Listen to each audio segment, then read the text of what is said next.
안녕하십니까? 책 읽어주는 사람 김희애입니다. 그동안 파리의 심리학 카페에서는 무슨 일이 있었는지 오랜만에 한번 들어가 볼까요? 파트릭은 심리학 카페에서 가장 인기 많은 사람 중 한 명이었습니다. 언제나 사람들의 말을 잘 들어주었고 자기 의견만 내세우거나 다른 이를 비판하는 법이 없었기 때문이죠. 그는 겉으로는 온화한 사람으로 보였습니다. 그러나 그가 그렇게 보이는 데에는 작은 것도 쉽게 선택하지 못하는 우유부단함이 숨어 있었습니다. 그는 무엇이든 결정을 내리는 걸 매우 힘들어 했습니다. 그래서 어떤 사안이든 사람들의 의견에 따라 쉽게 마음을 바꾸었습니다. 또 물건을 하나 살 때도 선뜻 집어들지를 못했는데 더 싸게 파는 곳이 있을지도 모르고 언젠가 깜빡 할인 행사를 할지도 모른다는 생각 때문이었습니다. 게다가 친구들을 만날 때는 약속 장소를 정하지 못해 스트레스를 받을 정도였죠. 심지어 지금보다 더 좋은 회사로 옮길 기회가 있었는데도 결정을 미루다가 그 기회를 놓쳐버리고 말았습니다. 무엇이든 결정을 잘 못하는 것, 파트릭은 일의 우선순위를 매기는 것도 힘들어 했습니다. 어느 날 그는 내게 찾아와 이렇게 말했습니다. 요즘은 정말 사는 것 같지가 않아요. 아내는 왜 저를 못 잡아먹어 안달인지 모르겠어요. 아이들도 마찬가지예요. 아르투리는 작문시험에서 고작 40점을 맞았더군요. 저는 또 어떻고요? 이틀 전 회사에서 연례회의가 있었는데 제가 발표를 완전히 망쳐버렸어요. 다행스럽게도 좋은 소식이 딱 하나 있네요. 조직검사 결과가 나왔는데 음성이래요. 이런 파트릭, 나는 탄식을 내뱉을 뻔했습니다. 어떻게 연례회의를 망친 사건을 아이의 작문 점수보다 뒤늦게 말할 수 있을까요? 게다가 가장 중요한 조직검사 결과를 왜 맨 마지막에 알리는 걸까요? 나는 그에게 그의 문제들을 중요도에 따라 1점부터 10점까지 점수를 매기도록 했습니다. 이 실험은 대부분의 사람들에겐 꽤 간단한 것이지만 패트릭은 이를 무척 어려워했습니다. 그는 자신에게 가장 중요한 것이 무엇인지 결정하는데 매번 긴 시간을 보내고야 말았습니다. 그래서 회사 생활도 점점 엉망이 되어버리고 말았습니다. 일에 우선순위가 없으니 가장 중요한 일을 빠뜨리거나 마감이 코앞에 닥치면 대충해서 제출하는 일이 번번했던 탓이죠. 그런데 무엇이든 스스로 결정하기 어려워하는 사람이 파트릭만은 아니었습니다.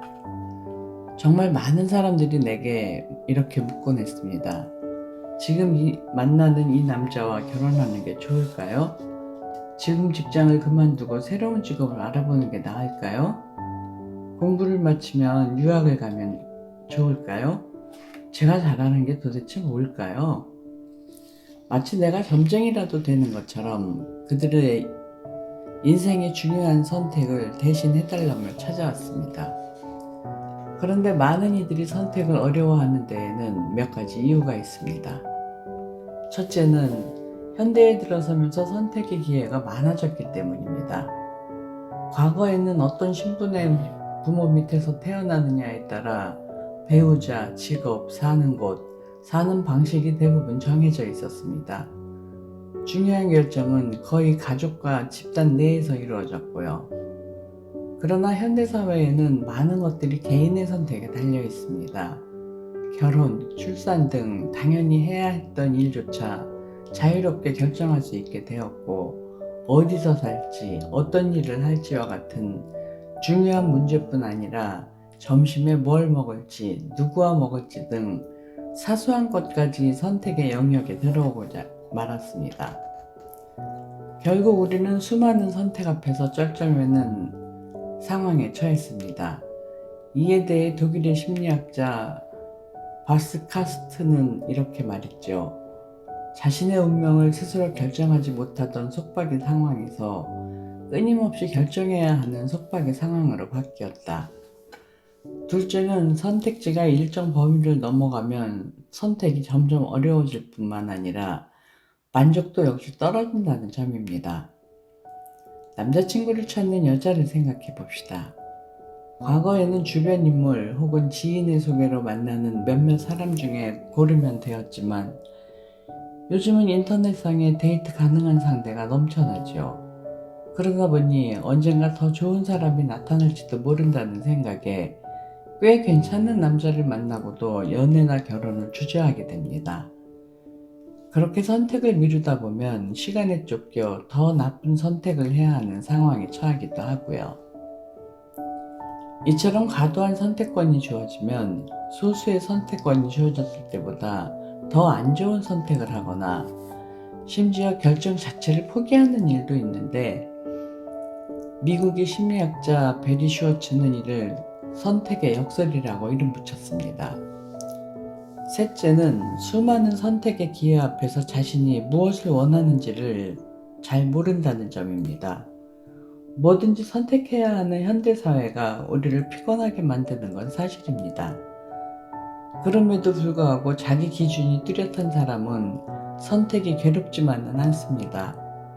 반면 자기 기준이 불분명할수록 끊임없이 가능성들을 계산할 뿐 선택은 못합니다. 자기 기준이 없으니 어느 것 하나 놓치고 싶지 않은 욕심이 계속 생겨나고 잘못된 결정을 내렸을 경우에 이에 대한 책임을 피하고 싶어 하기 때문이죠. 그래서 점점 자신이 아닌 다른 사람에게 의견을 묻고 바깥에서 답을 찾으려고 합니다.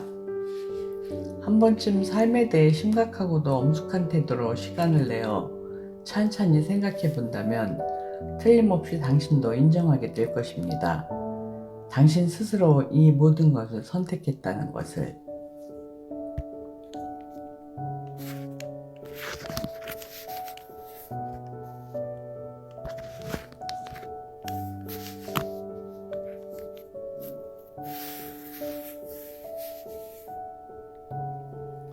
독일의 리더십 전문가 라인하르트 슈프랭어의 말입니다. 사실 우리의 현실은 모두 우리가 선택한 결과입니다. 잘못된 선택뿐만 아니라 선택을 미루는 것 또한 자신의 선택이란 뜻이죠. 그리고 자꾸만 선택을 미루면 우리는 결국 아무것도 이룰 수도 느낄 수도 없게 될 것입니다. 다시 말해 성장의 기회를 우리 스스로 날려버리게 됩니다. 결정도 연습입니다. 우리는 선택하고 실패하면서 조금씩 자신에 대해 더 많이 알아갑니다. 그러니 선택의 결과를 너무 두려워하지 말고 내면의 소리에 귀 기울여 답을 찾으려고 끊임없이 시도해보세요. 그 누구보다도 나보다 더 만족스러운 결정을 내려주지 못합니다. 이런 생각을 가지고 삶의 결정을 스스로 내리는 훈련을 하다 보면 어느새 다른 사람에게 기대지 않고 살아가는 자율적인 사람이 될 수 있습니다. 또한 후회 없는 완벽한 선택을 하겠다는 욕심을 버리세요. 사람들은 선택지가 늘어날수록 최고의 선택을 해야 한다는 함정에 빠져버립니다. 왜냐하면 포기해야 하는 선택지가 많아질수록 그것을 큰 기회비용으로 느끼기 때문에 온갖 비교 끝에 결정한 단 하나의 선택이 기회비용을 상쇄할 만큼 가장 좋은 것이어야 한다고 생각하는 것입니다. 그러나 기대가 크면 실망도 큰 법이죠. 우리는 웬만한 경우가 아니고서는 자신의 결정에 만족스러워하지 못합니다. 그러나 좋은 선택이란 완벽한 선택이 아닌 상황에 맞게 적절하게 내리는 결정입니다. 선택에는 늘 목적이 있습니다. 배우자를 고르는 목적은 그와 함께 충만한 시간을 보내기 위함이고, 약속 장소를 고르는 목적은 친구와 즐겁게 만나기 위해서죠. 그런데 무결점의 선택을 하겠다고 나서면 선택 자체에 매몰되어 목적을 잃어버리는 경우가 허다합니다. 끝없이 이성의 조건을 따지거나 약속 장소를 고르느라 스트레스를 받아 친구와의 만남 자체가 부담스러워지는 것입니다. 따라서 선택 자체에 매몰되지 않기 위해 이 정도면 됐다는 기준을 가지고 적당한 선에서 고민을 멈추고 그 결정이 좋은 결과로 이어지도록 노력해야 합니다.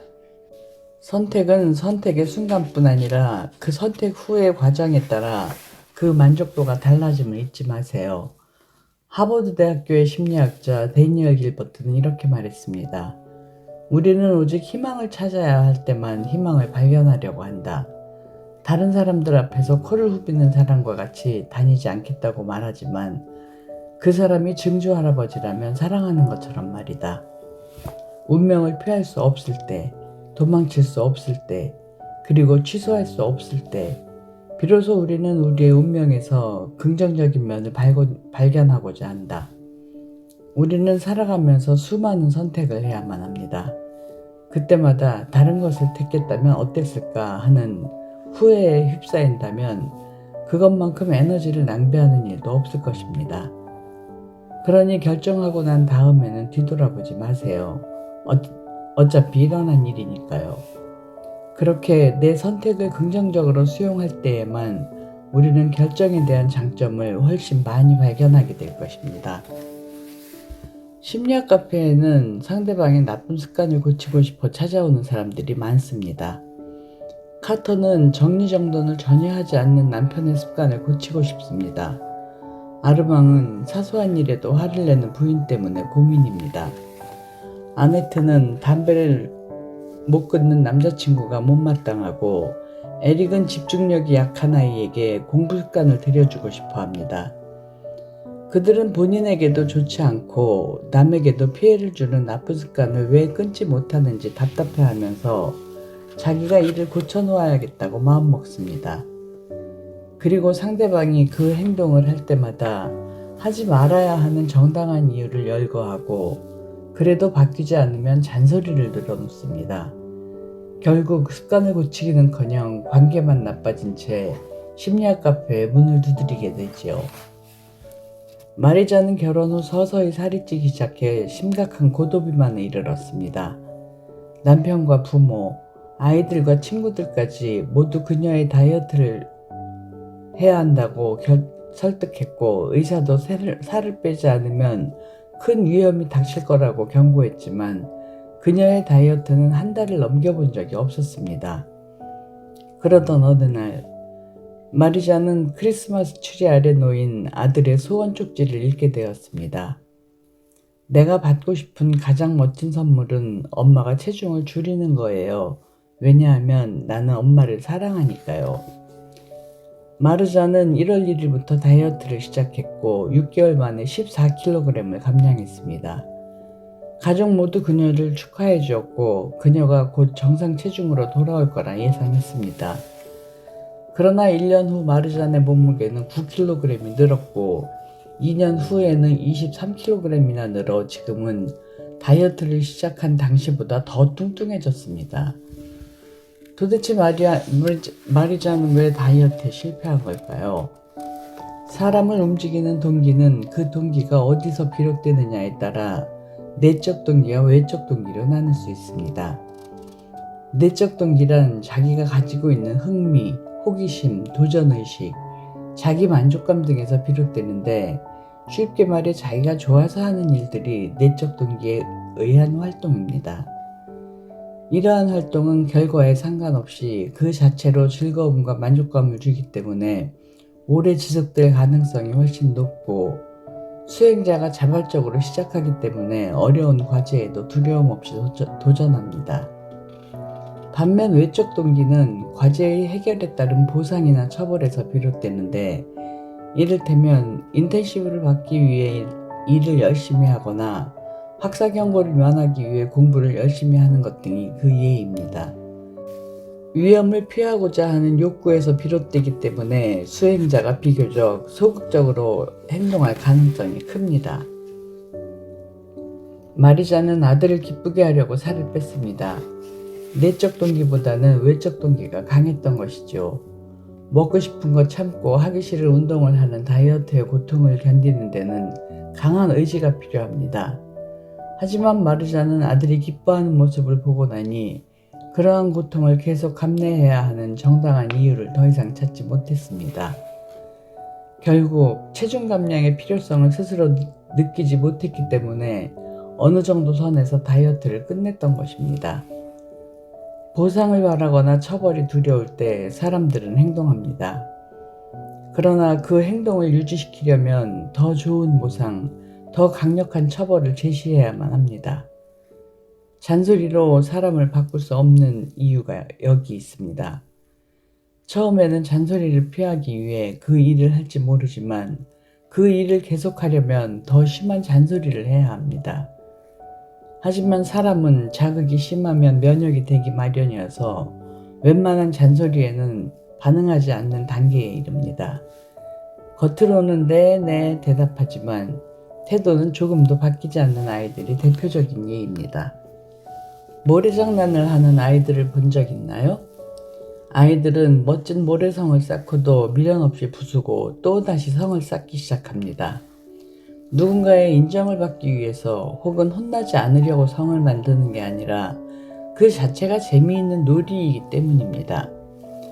이처럼 아이들은 누가 시키지 않아도 호기심을 느껴서 더 많이 알고 싶어 하고 더 잘하고 싶어 하는 욕구를 기본적으로 가지고 있습니다. 그런데 어른들은 아이들이 뭔가를 잘하면 칭찬해주고 잘못하면 처벌을 내립니다.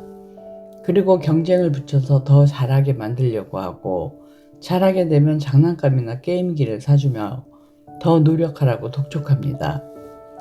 이렇게 보상과 처벌에 익숙해지면서 아이들은 내면에 빛나는 호기심 대신 타인과 사회의 요구를 우선하게 됩니다. 누군가의 지시에 따라 움직이고 이득이나 위협을 느끼지 않으면 아무것도 하지 않으며 공부나 업무 자체에 흥미를 잃고 무얼 해도 무기력한 어린이 되는 것이죠. 그러나 우리 내면에는 스스로 결정하고 흥미를 가지고 더 잘하고 싶어하는 욕구가 숨어 있습니다. 그리고 이러한 욕구에 의해 움직일 때, 즉 외적 동기보다 내적 동기에 따를 때 우리에게는 어떤 일을 하든 즐기면서 오래 하는 힘이 생깁니다. 몇 년 전 구두 수선소를 찾았을 때 30년 동안 구두를 고쳐온 할아버지를 만난 일이 있었습니다. 어디가 문제인지 단순하게 묻는 보통의 수선공과는 다르게 그는 구두를 꼼꼼히 살펴보더니 발뒤꿈치가 아프지 않은지, 오래 신으면 발이 꽉 끼이는지 물었습니다. 그리고 며칠 후 찾은 구두는 전보다 훨씬 편하고 깨끗해 보였습니다. 문제인 부분 외에도 여러 군데를 수선해 주었기 때문입니다. 그는 자신의 단순히 구두 고치는 사람이라고 생각하지 않았습니다. 그는 파리 시민의 발 건강을 책임지는 일을 하고 있다고 생각했습니다. 그렇기 때문에 30년이라는 긴 시간 동안 지치지 않고 의욕적으로 일할 수 있었던 것입니다. 의미가 있고 가치가 있는 일을 하고 있다고 생각하는 사람은 힘들어도 즐겁게 그 일을 할 수 있습니다. 즉, 일의 가치를 알고 있는 사람은 내적 동기에 따라 행동할 수 있죠. 그러므로 무기력증에 빠져 있다면 지금 하고 있는 일의 가치를 찾아보세요.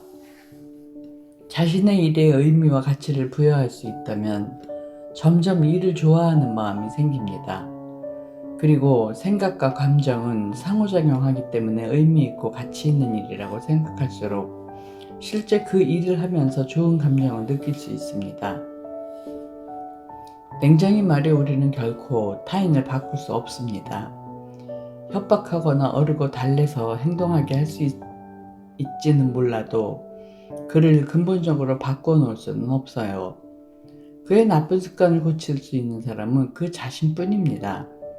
그가 자기 자신을 위해서 바꾸어야 한다고 확신해야만 변화가 가능합니다. 우리는 그저 그가 나쁜 습관에 대해 진지하게 생각해 보도록 자극할 수 있을 뿐이죠. 그런데도 우리는 매 순간 그를 판단하고 비난합니다. 담배를 물면 아직도 정신을 못 차렸다며 잔소리를 하고, 숙제를 끝내지 않고 텔레비전을 보면 규칙을 못 지키는 아이라며 벌을 내립니다.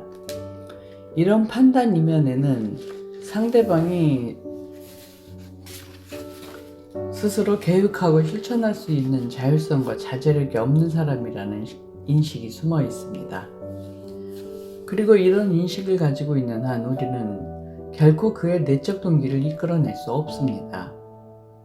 상대의 나쁜 버릇을 고치고 싶다면 우선 상대를 보는 관점부터 바꿔야 합니다. 상대가 스스로 무엇이든 할 수 있는 열정과 힘을 가지고 있다는 사실을 인정하고 나면 그것을 이끌어내기 위해 여러 방법을 시도해 볼 수 있습니다. 개인의 욕구를 존중하면서 스스로 선택할 수 있는 기회와 주도성을 행사하도록 지원합니다. 그리고 목표를 성취하지 못해도 조금이라도 발전했다면 그것을 구체적으로 칭찬합니다. 만약 스스로 세운 계획을 실천하지 못하면 그 이유가 무엇인지 당사자가 찾도록 도와줍니다. 이렇게 상대방에 대한 믿음을 가지고 있을 때 상대 역시 내 말에 귀를 기울입니다. 엘렌의 남편 뱅상은 아내의 인종차별적인 태도를 참기 힘들었습니다. 하지만 그녀가 문제를 스스로 인식한다면 바뀔 거라는 믿음을 가지고 몇 개월 동안 이 문제에 대해 조심스럽게 접근했고 차분한 태도로 그녀의 편견이 이민자들에게 어떤 상처를 주는지 정확하게 알려주었습니다. 그 다음에는 그녀 스스로 결론에 도달하도록 두었습니다. 남편과의 대화를 통해 엘렌은 자신의 태도가 인종차별적인 성향이 강한 부모님으로부터 왔고 스스로의 뜻에 따라 갖게 된 것이 아니었음을 깨닫게 되었습니다. 이 사실을 알게 되자 그녀는 더 이상 편견의 발언은 피하게 되어 있죠. 엘렌의 경우와 달리 우리의 노력에도 불구하고 상대방의 습관은 그대로 남아있을지도 모릅니다. 그렇다고 그건 더 이상 우리의 몫이 아닙니다. 이 점을 분명히 이해하면 오히려 쉽게 바뀌지 않는 상대를 보며 크게 마음 쓰지 않고 언젠가 자율성을 발휘해 변할 수 있다는 마음을 가지고 그를 오래도록 지켜볼 수 있습니다. 그리고 이러한 믿음이야말로 우리가 타인에게 보낼 수 있는 강력한 지지입니다. 올해로 재혼한 남편과 함께 산 지 29년이 흘렀습니다. 똑부러지게 시시비비를 가리던 대쪽 같던 남자는 언젠가부터 사소한 일에도 쉽게 마음이 상하는 배불뚝이 중년 아저씨가 되더니 이제는 흰머리 가득한 노신사의 모습으로 제 앞에 서 있습니다. 무수히 싸우고 화해하는 동안 가장 예쁜 모습부터 가장 못난 모습까지 보아오면서도 여전히 함께하는 당신과 나, 세월은 콩깍지를 빼앗아가고 열정적인 사랑의 잔재주처 날려버렸지만 대신 누구보다 든든한 친구이자 버팀목을 서로에게 선물해 주었습니다. 가끔 그의 구부정한 뒷모습을 보면 사랑보다 깊은 연민의 정이 느껴져 이렇게 혼잣말을 합니다. 당신을 만나서 참 다행이에요. 그동안 고생 많았어요. 누군가와 함께 산다는 것엔 행복과 기쁨만큼 인내와 희생이 따릅니다. 사랑과 믿음이 뒷받침되는 만큼 유치하고 옹졸한 모습까지 보여주게 되지요. 그래서 영국의 저널리스트 리처드 스틸은 결혼이란 우리가 이 세상에서 경험할 수 있는 가장 완벽한 이미지의 천당과 지옥이다라고 말했습니다. 그럼에도 불구하고 여전히 많은 사람들이 행복한 결혼을 꿈꿉니다. 또 그 형태가 결혼이든 동거든 어느 시점이 되면 앞으로도 이 사람과 함께 할 것인지를 선택해야 합니다. 그래서 이 장에서는 여러 커플을 치료하면서 결혼 생활을 해본 선배로서 누군가와 함께 살기로 결심한 사람들에게 알려주고 싶은 5가지 조언을 정리했습니다. 가치관이 비슷한 사람들을 따져보라. 클로틸드는 리샤르를 처음 보는 순간 그에게 강하게 끌렸습니다. 그 둘은 4달째 연애관계를 이어갔지요. 그런데 지난 대선 때 리샤르가 998을 투표했다는 사실을 알고 클로달트는 그에게 이별을 고했습니다. 그녀에게 평등과 연대는 무엇과도 바꿀 수 없는 중요한 가치이기 때문입니다. 어떤 사람은 사회적인 성공을, 어떤 사람은 개인적인 휴식을 더 가치 있게 생각합니다. 또 어떤 사람은 씀씀이가 크고 어떤 사람은 돈 모으기를 좋아합니다. 이처럼 이들은 모두 각기 다른 가치관을 가지고 살아갑니다. 그런데 그 중에는 결코 양보할 수 없는 핵심적인 가치들이 있습니다. 이를테면 아이를 키우는 데 있어 중요하게 생각하는 가치나 세상을 보는 시선 등입니다. 그리고 배우자와 핵심적인 가치관이 비슷할수록 결혼에 대한 만족도는 높아집니다. 이는 사회과학자들의 실험에서도 증명되었습니다. 경제적 배경, 종교, 연령대 등이 비슷한 배우자를 만났을 때 결혼에 대한 만족감이 높고 결혼 생활도 오래 지속된다는 것입니다. 그렇다고 자신과 다른 사람과는 무조건 결혼하지 말라거나 아주 비슷한 사람과만 사랑하라는 뜻은 아닙니다. 다만 핵심적인 가치관이 다르면 복잡한 문제에 부딪힐 확률뿐만 아니라 결혼 생활이 파탄에 이를 가능성도 확연히 높아진다는 사실을 알아두어야 합니다.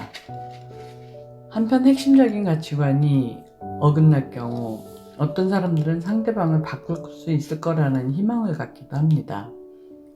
하지만 결혼하면서 배우자를 변화시키겠다고 마음먹는 것은 매우 위험합니다.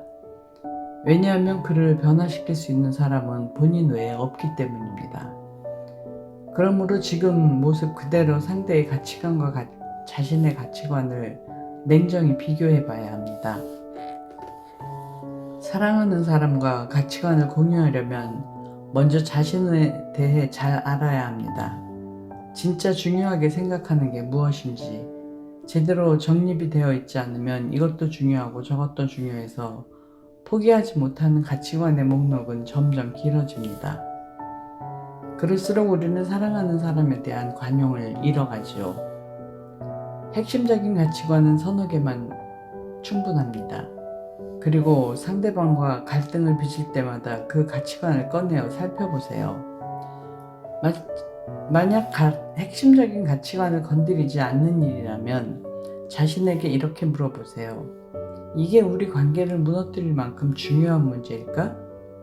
핵심적인 가치관을 가지면 장기적인 관계를 따져나가는데 도움이 될 뿐만 아니라 사랑하는 사람과 싸울 일도 줄어들고 관계도 돈독해집니다. 바빠질수록 함께하는 일을 만들어라. 피터와 결혼한 지 12년이 되었네요. 우린 관점도 비슷하고 사랑한다는 말도 자주 해요. 예전엔 늘 무언가를 함께 했죠. 운동도 같이 하고 일본어 학원에 같이 다니거나 댄스 수업을 들었어요. 그런데 몇 년 전부터 아이들이 생기면서 더 이상 함께 할 수 있는 일이 없어요. 그냥 나란히 옆에서 같이 사는 기분이랄까? 서로 사랑하는데도 불구하고 왜 이렇게 된 건지 이해가 안 돼요. 올리비아는 피터와의 관계가 소원해진 것 같아 걱정입니다. 그런데 시간이 지남에 따라 결혼의 의미가 변하는 건 매우 자연스러운 현상입니다. 20대의 결혼이란 함께 있고 싶은 욕망입니다. 30, 40대의 결혼은 아이를 낳고 재산을 쌓아가는 생산의 개념입니다. 50, 60대의 결혼은 자아로의 환원입니다. 둘이서 하나로 살았으니 이제 다시 나로 돌아가고 싶은 독립의 욕구가 강해집니다. 7, 80대의 결혼은 죽음을 생각하고 준비해 나가는 과정입니다. 그 중에서 가장 바쁜 시기는 30, 40대로 부부는 아이를 키우고 회사를 다니느라 눈꽃 특색 없이 하루를 보냅니다. 자연스레 서로 관심사를 나누고 열광적으로 빠져드는 경험은 사라지고 대화의 대부분이 아이, 돈, 가족을 주제로 이루어지지요. 이 시기 부부는 열렬히 사랑하는 관계라기보다는 앞날을 개척해 나가는 동지적 관계에 더 가깝습니다. 만일 부부 사이에 아이가 유일한 끈이 되어버리면 훗날 아이가 독립하게 되었을 때 부부는 더 이상 함께 살아야 할 이유를 찾지 못합니다. 부부란 살아있는 개체입니다. 부부관계에도 연료가 필요하고 그 연료는 둘이 함께 하는 경험에서 나옵니다. 장기적으로 관계를 유지하고 싶다면 부부는 함께 할 수 있는 일들에 뛰어들어야 합니다. 함께 하는 일이라고 해서 거창할 필요는 없습니다. 지금 당장 꼭 해야 하는 일을 함께 하는 것으로도 충분합니다. 아내에게 배관수리하는 법을 가르쳐 주거나 남편과 함께 저녁 식사를 준비해 보세요. 어쩌면 집을 함께 보수하면서 그동안 쌓인 이야기를 풀 수도 있을 것입니다. 이처럼 상상력을 발휘해서 해야 하는 일들을 함께하는 프로젝트로 바꿔보세요. 그것만으로도 부부 사이는 꽤 돈독해질 수 있습니다. 유머 감각을 잃지 마라.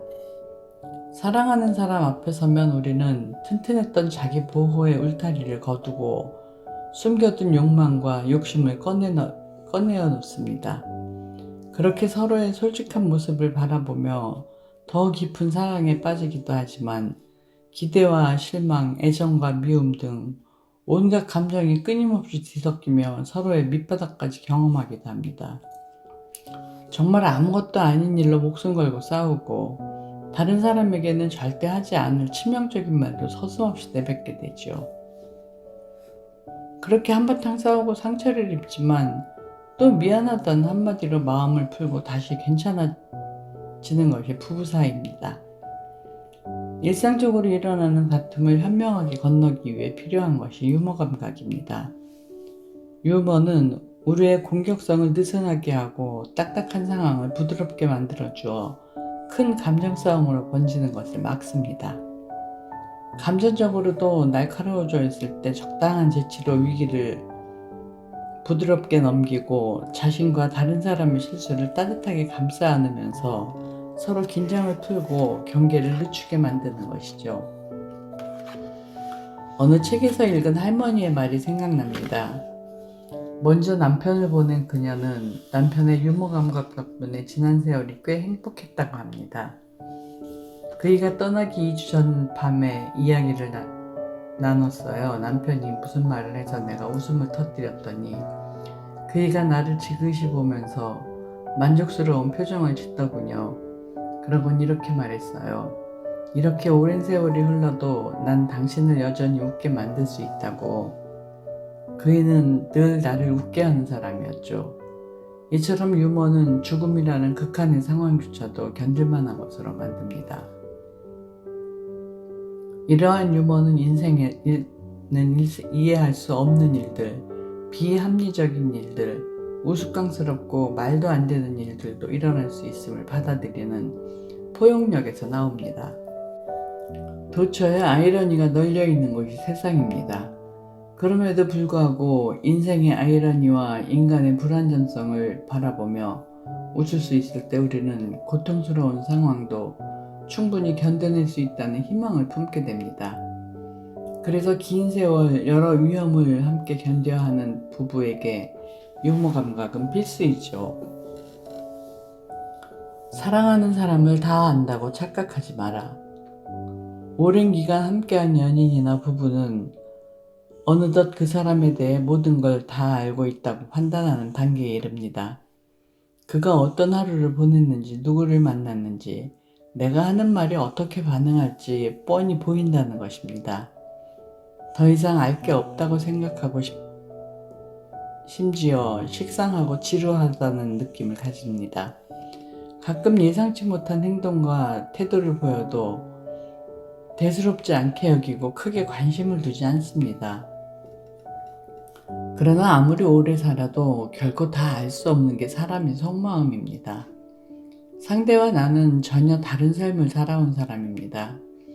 그에겐 내 삶의 궤적으로는 따라갈 수 없는 마음의 상처가 있을 수도 있고 내가 엿보지 못한 꿈이 존재할 수도 있습니다.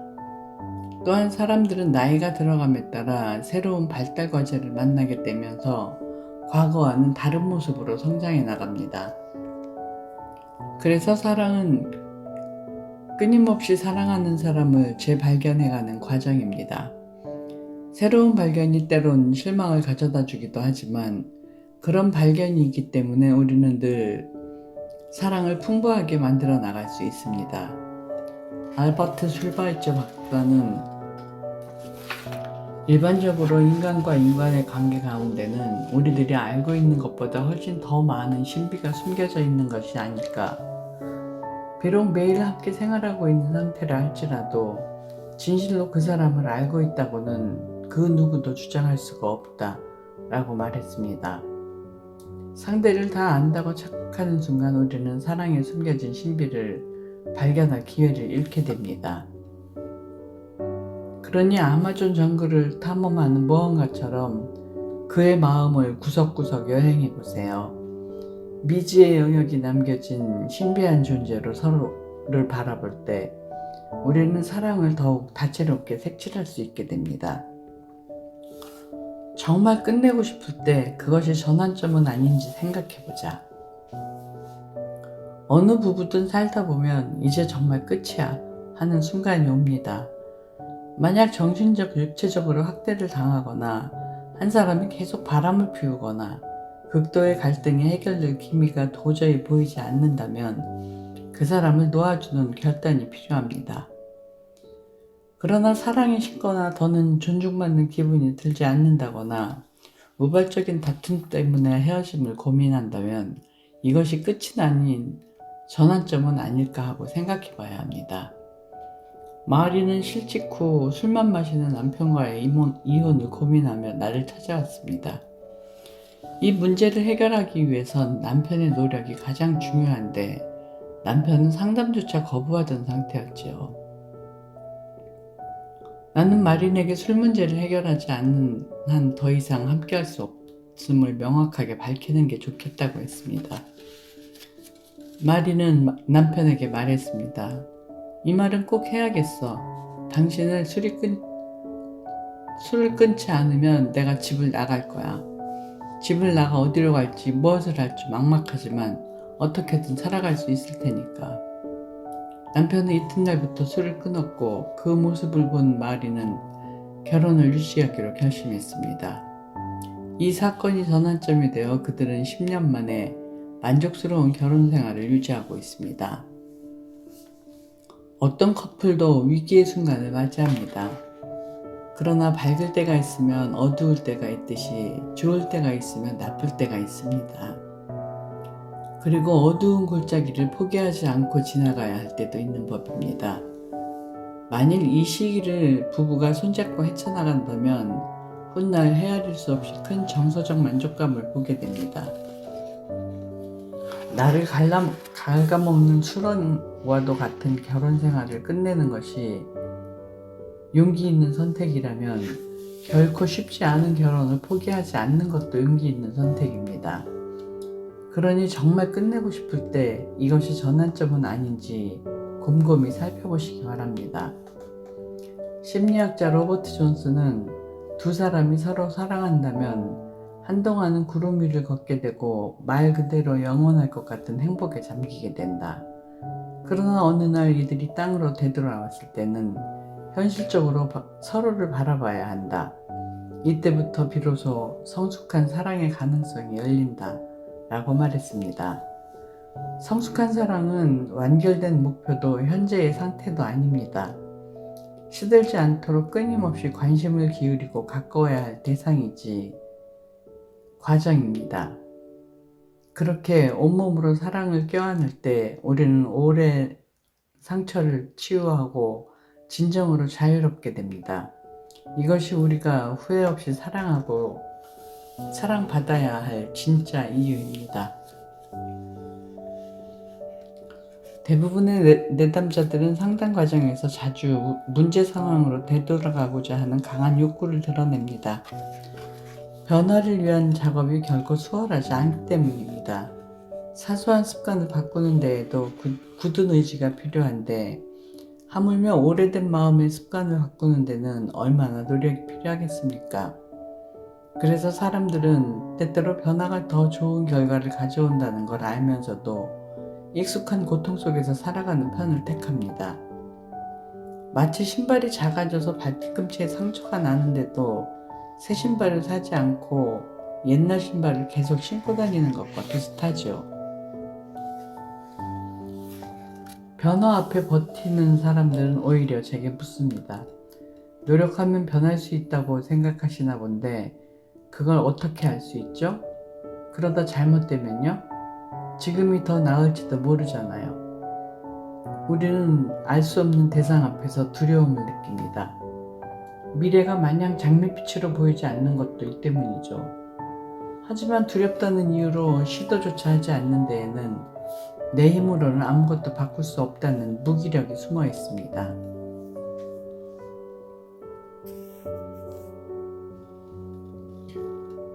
스무 살 청년 라픽은 대학에서 법학을 전공한 첫 해에 그 공부가 조금 더 즐겁지 않다는 걸 깨달았습니다. 그는 언어학부로 전공을 바꾸고 싶었습니다. 그래서 교과 과정을 알아보고 교수님들과 면담도 끝마쳤지만 막상 선택을 앞두고 주저하고 있었습니다. 공부는 재미없어도 법학과를 졸업해 변호사 자격증을 따면 안정적인 직업을 가질 수 있지만 언어학부로 옮기면 장래가 불투명하기 때문입니다. 또 언어학 공부가 기대만큼 재미있고 좋은 성과를 낼 거라는 보장도 없는데 너무 무모한 선택이 아니냐는 것이었습니다. 그런데 지난 대선 때 리샤르가 998을 투표했다는 사실을 알고 클로달트는 그에게 이별을 고했습니다. 그녀에게 평등과 연대는 무엇과도 바꿀 수 없는 중요한 가치이기 때문입니다. 어떤 사람은 사회적인 성공을, 어떤 사람은 개인적인 휴식을 더 가치 있게 생각합니다. 또 어떤 사람은 씀씀이가 크고 어떤 사람은 돈 모으기를 좋아합니다. 이처럼 이들은 모두 각기 다른 가치관을 가지고 살아갑니다. 그런데 그 중에는 결코 양보할 수 없는 핵심적인 가치들이 있습니다. 이를테면 아이를 키우는 데 있어 중요하게 생각하는 가치나 세상을 보는 시선 등입니다. 그리고 배우자와 핵심적인 가치관이 비슷할수록 결혼에 대한 만족도는 높아집니다. 이는 사회과학자들의 실험에서도 증명되었습니다. 경제적 배경, 종교, 연령대 등이 비슷한 배우자를 만났을 때 결혼에 대한 만족감이 높고 결혼 생활도 오래 지속된다는 것입니다. 그렇다고 자신과 다른 사람과는 무조건 결혼하지 말라거나 아주 비슷한 사람과만 사랑하라는 뜻은 아닙니다. 다만 핵심적인 가치관이 다르면 복잡한 문제에 부딪힐 확률뿐만 아니라 결혼 생활이 파탄을 잃을 가능성도 확연히 높아진다는 사실을 알아두어야 합니다. 한편 핵심적인 가치관이 어긋날 경우 어떤 사람들은 상대방을 바꿀 수 있을 거라는 희망을 갖기도 합니다. 하지만 결혼하면서 배우자를 변화시키겠다고 마음먹는 것은 매우 위험합니다. 왜냐하면 그를 변화시킬 수 있는 사람은 본인 외에 없기 때문입니다. 그러므로 지금 모습 그대로 상대의 가치관과 자신의 가치관을 냉정히 비교해 봐야 합니다. 사랑하는 사람과 가치관을 공유하려면 먼저 자신에 대해 잘 알아야 합니다. 진짜 중요하게 생각하는 게 무엇인지 제대로 정립이 되어 있지 않으면 이것도 중요하고 저것도 중요해서 포기하지 못하는 가치관의 목록은 점점 길어집니다.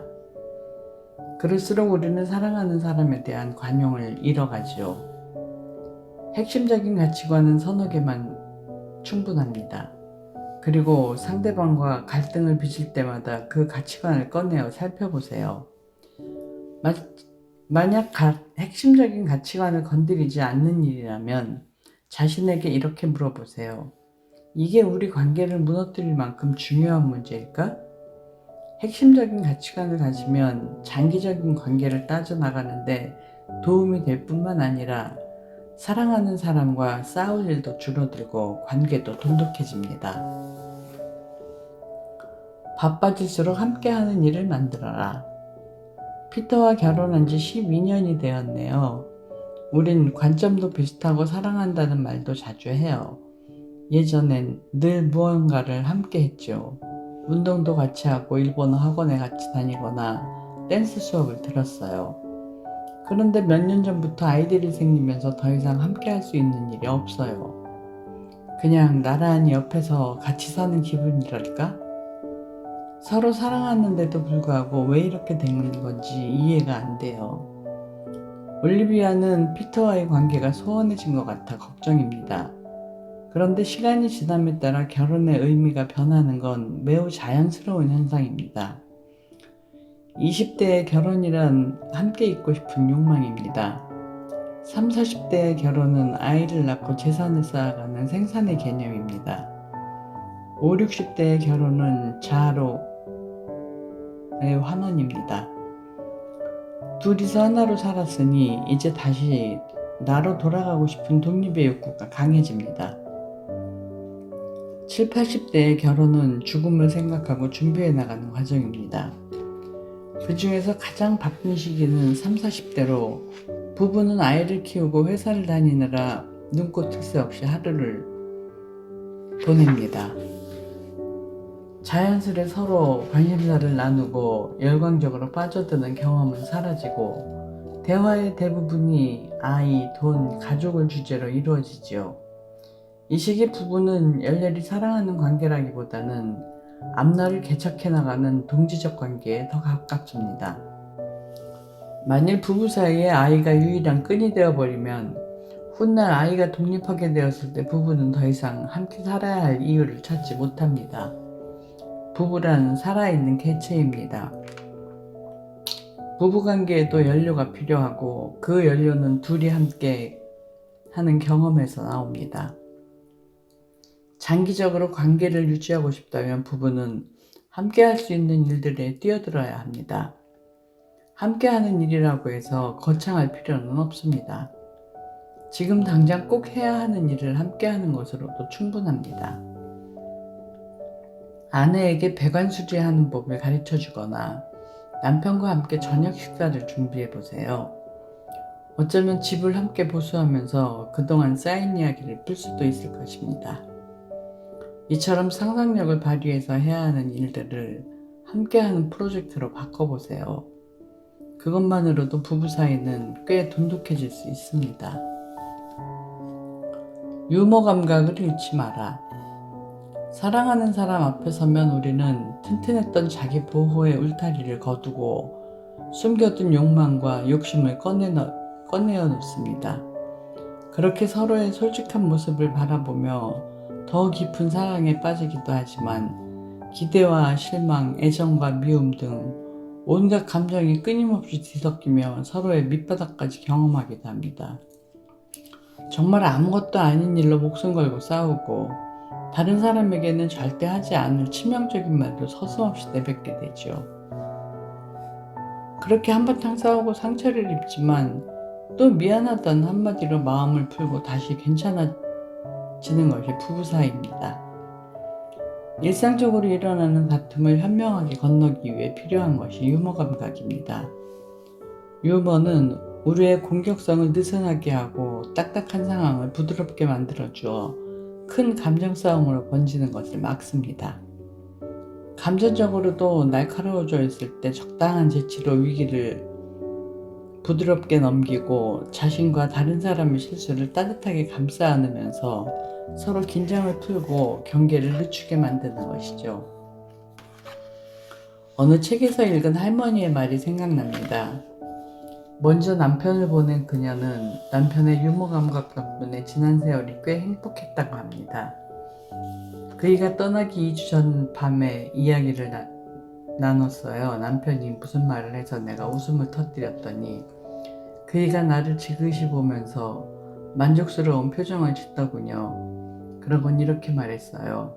이렇게 오랜 세월이 흘러도 난 당신을 여전히 웃게 만들 수 있다고. 그이는 늘 나를 웃게 하는 사람이었죠. 이처럼 유머는 죽음이라는 극한의 상황조차도 견딜만한 것으로 만듭니다. 이러한 유머는 인생에는 이해할 수 없는 일들, 비합리적인 일들, 우스꽝스럽고 말도 안 되는 일들도 일어날 수 있음을 받아들이는 포용력에서 나옵니다. 수용소 생활을 견디지 못한 사람들은 어떤 사람들이었는지 묻는 기자의 질문에 이렇게 대답했습니다. 그들은 모두 대책 없는 낙관주의자였습니다. 대책 없는 낙관주의자들은 크리스마스 특사로 자신이 수용소에서 나갈 것이라고 믿었고, 크리스마스가 지나면 부활절 특사로 풀려날 거라 기대합니다. 그러다 부활절에도 나가지 못하면 다시 추수감사절과 크리스마스를 기다리지요. 그런 식으로 석방될 날만 기다리던 병사들은 결국 수용소에서 나갈 수 없다는 사실을 깨달았을 때 크게 상심하며 죽어갔다고 합니다. 반면 냉혹하게 현실을 직시한 사람들은 마지막까지 살아남는 비율이 높았습니다. 그들은 죽을지도 모르는 현실을 인정하면서도 살아야 할 의지와 이유를 놓지 않았습니다. 그래서 참고 견디며 자신을 단련했습니다. 한마디로 혹독한 환경에서도 자신이 통제할 수 있는 요소를 찾아냈던 것입니다. 무기력은 달콤한 유혹입니다. 포기해버리면 좌절을 겪을 일도 없으니까요. 그러나 세상살이가 뜻대로 되지 않는다고 해서 나까지 내 인생을 되는 대로 내버려 두어선 안 됩니다. 그럼에도 불구하고 할 수 있는 것들을 해나가는 것, 인생의 만족도는 여기에 달려 있다고 해도 과연이 아닙니다. 그러므로 실패하면 어떡하지? 어차피 안 될 텐데? 하는 무력감에 고개를 들 때 냉정히 현실을 직시하시되 내 힘으로 할 수 있는 것들을 찾아보세요. 또한 무기력은 하고 싶어도 에너지가 바닥이나 아무것도 못하는 상태입니다.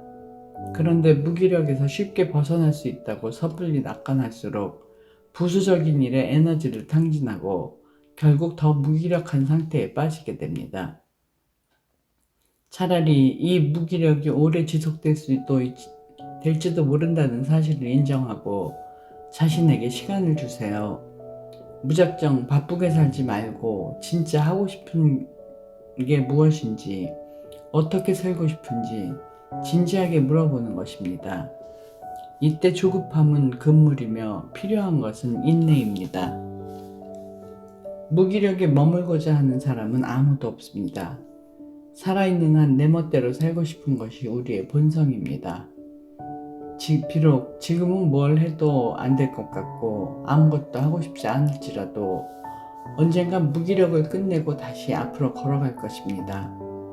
그러니 당신 자신을 믿으세요. 지금은 그것만으로 충분합니다. 어느 자리에서든 환대받는 친구가 있습니다. 타인의 말을 경청하고 공감해주는 데다가 유머러스하게 이야기를 끌어가는 재치까지 겸비해 그의 주위에서는 웃음이 끊이지 않았죠. 그렇다고 무슨 말이든 무조건 맞장구 치고 보는 줏대없는 사람도 아닙니다. 원하는 바를 부드럽지만 명확하게 전달할 줄도 알고 상대방의 말이 맞다 싶을 땐 심사숙고하여 태도를 바꾸는 유연함도 지녔으니까요. 그래서인지 그는 협상의 달인으로 통합니다. 상대방의 기분을 상하지 않게 하면서도 원하는 결과를 이끌어내기 때문입니다. 누구나 그처럼 협상에 능하다면 얼마나 좋을까요? 그렇다면 가족과 친구 사이의 다툼, 직장 내 인간관계도 훨씬 줄어들었을 테니까요. 그런데 실생활에서의 협상과 타협은 서로에 대한 비난으로 끝나는 경우가 비일비재합니다. 합의점을 찾자며 협상 테이블에 앉은 사람들은 각자의 입장을 고수하다가 상처만 주고받은 채 자리를 뜹니다. 때론 자존심이 싸움으로 번져 서로에 대한 비난이 난무하죠. 가족, 연인처럼 친밀한 사이에서의 말다툼도 마찬가지입니다. 사소한 불만을 이야기하려던 것이 네가 원래 그렇지 뭐, 당신 참 이기적이군, 너는 왜 그렇게 게으른 거니? 등의 비난으로 끝을 맺습니다. 문제를 해결해 보려던 대화가 왜 싸움으로 변질되는 걸까요? 왜 우리의 대화는 의도와 다르게 서로에게 상처를 주는 걸까요? 서로의 마음을 이해하고 공감하는 대화는 불가능할 거야? 원하는 바를 허심탄회하게 나누고 해결책을 찾으려면 어떤 자세로 대화해야 할까요? 이 장에서는 싸우지 않으면서 원하는 바를 이루는 대화법에 대해 알아보겠습니다. 아망디는 규모가 꽤 큰 로펌에 근무하는 변호사입니다. 그녀는 2년 전 고용주로부터 매출 목표를 달성하면 지분을 배정받는 파트너 변호사로 승격해주겠다는 약속을 받았습니다. 그래서 누구보다 열심히 일에 매진했습니다. 가장 일찍 출근하고 가장 늦게 퇴근하는 직원이 바로 그녀였죠. 그런데 고용주는 매출 목표를 훌쩍 넘긴 현재까지 지분 배당에 대해 이런 방구 없습니다. 아망디는 머리 끝까지 화가 났습니다. 저는 2년이 넘게 기다렸어요. 그들은 흥미롭지도 않고 중요하지도 않은 서류 더미들을 모두 제게 넘겼어요. 그래도 저는 불평 한마디 안 했어요. 격주로 주말을 반납하고 밤을 새워가면서 그 일들을 모두 처리했다고요. 아무래도 제가 그들에게 노란한 것 같아요. 처음부터 지분을 배당할 생각은 아예 없었던 게 아닐까요? 그냥 저를 이용하려고 그런 말을 흘렸던 거예요. 앞으로는 과도한 업무를 주지 않겠다는 확답을 받아야겠어요. 정말이지 회사의 시행령이 될 생각이 없다는 걸 보여줄 거예요. 아망디는 노티를 가득 메울 정도로 불만을 쏟아냈습니다. 그리고 회사 임원들과 면담을 잡아 이 모든 걸 털어놓으려고 했습니다. 나는 아망딘에게 물었습니다. 아망딘, 당신이 회사로부터 정말 원하는 건 뭔가요? 제가 파트너 변호사가 될 수 있을지 분명히 듣고 싶어요. 그렇다면 회사에 대한 불만은 털어놓지 않는 게 좋아요. 네? 그들에게 제 심정을 이야기하면 안 된다는 건가요? 그렇습니다. 만약 아망딘이 회사에 대한 불만을 이야기한다면 임원들은 그 문제에 대한 해결책을 세우는데 급급할 것입니다. 심지어 아망딘이 파트너 변호사가 되는 것에는 관심이 없다고 생각할지도 모릅니다. 차라리 자신이 성공적으로 마무리한 사건들, 리더십을 발휘한 사례, 2년 동안 회사의 성장세 등 그간의 성과를 근거로 지분 배당에 요청을 하는 것이 원하는 바를 얻는 지름길입니다. 원하는 것을 상대에게 분명히 밝히는 것이 쉬운 일 같지만 결코 그렇지 않습니다. 우리 스스로도 원하는 바를 잘 모르거나 알더라도 이를 드러내는데 익숙하지 않기 때문이죠. 특히 가까운 사이일수록 이런 경향은 강합니다. 비폭력 대화를 널리 알린 심리학자 마셜 로젠버그는 그 자신의 경험을 들어 이를 설명합니다. 한 번은 내 어머니가 여성들이 자신의 욕구를 표현하는데 얼마나 두려움을 느끼는지에 대해 이야기하는 모임에 참가하신 적이 있다. 그런데 어머니는 갑자기 일어나 밖으로 나가시더니 한동안 돌아오지 않으셨다. 다시 돌아오셨을 때에는 창백한 모습이어서 난 어머니 괜찮으세요? 라고 물었다. 어머니는 그래 괜찮다. 하지만 받아들이기 아주 힘든 사실을 하나 깨달았다. 라고 대답하셨다. 그게 뭔데요? 지난 40여 년 동안 내가 원하는 것을 네 아버지가 들어주지 않아서 화가 났는데 내가 원하는 것이 정작 무엇인지 네 아버지에게 단 한 번도 분명하게 말한 적이 없다는 것을 방금 깨달았다. 많은 사람들이 그의 어머니처럼 자신의 욕구를 슬쩍 암시하기도 하고 여러 방법으로 돌려서 표현할 뿐 자신의 의사를 솔직하게 직접 말하지는 못합니다. 그런데 상대방이 그 욕구를 무시하거나 들어주지 않으면 분노가 치밀어 오르면서 비난의 화살을 쏘아댑니다. 그러나 말하지 않으면 모릅니다. 아무리 가까운 사이라도 마찬가지입니다. 그러므로 자기가 원하는 바를 솔직하게 전달할 줄 알아야 합니다. 그래야 쓸데없는 감정 싸움에 에너지를 쏟지 않고 그 에너지를 해결책을 찾는 데 집중할 수 있게 됩니다.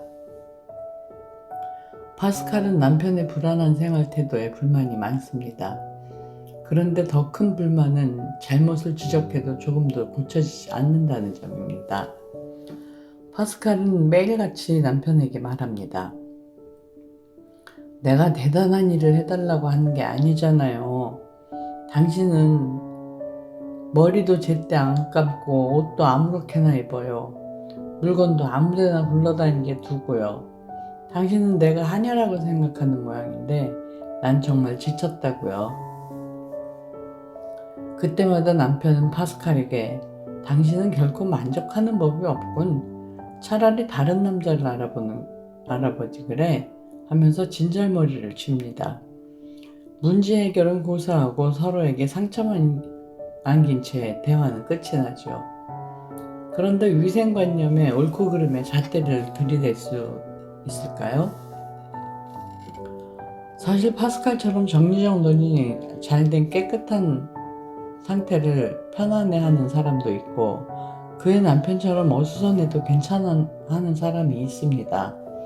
그것은 옳고 그름의 문제가 아니라 선호도의 차이일 뿐이죠. 그런데 우리는 자주 자기가 좋아하지 않거나 자신의 가치관과 맞지 않는다는 이유로 다른 사람의 행동을 나쁘다거나 틀렸다고 말합니다. 그래서 아내가 더 많은 애정을 원한다고 느끼면 아내를 의존적이고 애정이 결핍된 여성이라고 판단합니다. 반대로 아내에게 더 많은 애정을 원하지만 기대만큼 오지 않으면 냉정한 여성이라고 판단해버리고요.